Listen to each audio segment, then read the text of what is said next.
Kumusta mga brad? Panoorin natin ang mainit na pag-welcome kay Pangulong Duterte ni Chinese President Xi Jinping sa Beijing, China with military honor at red carpet pa. Kung bago ka lang sa aking channel, huwag kalimutang i-click ang subscribe button at notification bell para updated ka sa mga kwento at trivia na gaya nito. Let's go! Red carpet ang sinalubong ni Chinese President Xi Jinping kay Pangulong Duterte noong October 20, 2016 sa Great Hall of the People sa Beijing, China para sa gaganaping bilateral meetings ng dalawang leader ng bansa. Nagsimula ang jovial ceremony ng 10:30 ng umaga at nagtagal ng halos 45 minutes.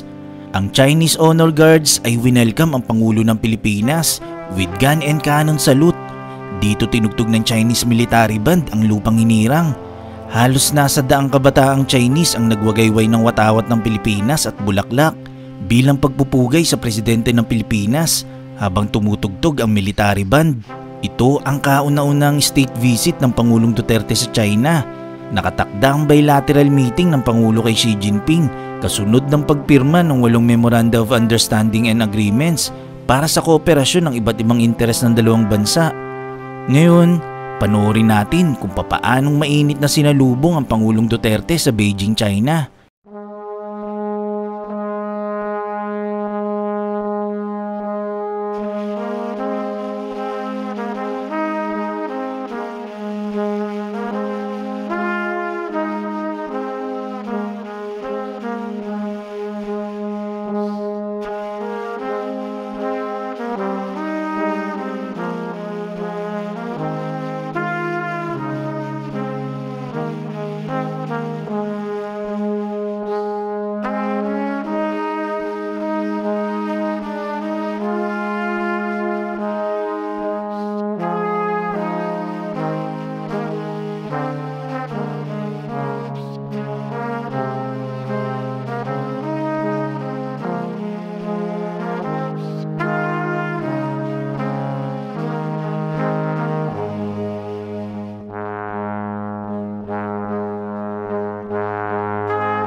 Si Pangulong Duterte ay inadapt ang independent foreign policy of being a friend to all and enemy to none.